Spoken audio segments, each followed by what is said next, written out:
आज होती नव्याची पौर्णिमा म्हणून सकाळ-सकाळीच घरी चाललो होतो आणि आज सुट्टी पण होती कानाला म्हणून आणि नंतर हे म्हणले, "चल सकाळ-सकाळीच नाश्ता करून जाऊयात" म्हणून. मग मस्तपैकी सांबर पोहे घेतले आणि नाश्ता करून घेतला. घरी पोहोचले, सासूबाईंनी मी तयारी करून ठेवली होती म्हणून आधी डाळ लावून घेतली. म्हणलं परत त्याला वेळ होऊन जातो म्हणून. नंतर सगळी तयारी करून घेतली, आमटीचं भाजून घेतलं आणि पुरणही तयार झालं होतं. आमटी पुरण करता-करता एक मोठा कुटाणा करून घेतला. ते म्हणजे दोन्ही बोटं भाजून घेतली. मग त्यांनी मेडिकलमधून एक मलम आणून दिला आणि तो मी लावून घेतला. सगळा स्वयंपाक आवरला आणि मस्तपैकी साडी बदलून घेतली आणि नंतर परड्याही घेऊन आल्या होत्या सासूबाई. नंतर परड्या भरल्या मी, कानालाही पाया पडवलं. मीही त्यांचा आशीर्वाद घेतला आणि छान वाटलं, प्रसन्न वाटतं घर. आणि एवढं करूस तर कानाने मोठा कुटाणा करून घेतला. तर त्याने बघा हे पीठ घेतलं आणि त्याच्यात पाणी ओतून घेतलं. तोपर्यंत संध्याकाळ झाली होती, जेवणं वगैरे आवरली होती.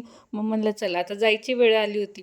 मग नंतर घरी आले तर सासूबाईंनी खूप सारं खाऊ दिलं होतं. त्याच्यात वाटाण्याच्या शेंगा, केळी, बिस्किटं, फरसाण, जेवणाचा डब्बा खूप खूप काही काही दिलं होतं. अजूनही घेऊन जा म्हणत होत्या, पण म्हणलं जागा नाही आहे आता काय घेऊन जाता म्हणून. आणि नंतर घरी येऊन कॉफी घेतली आणि असं संपवला दिवस.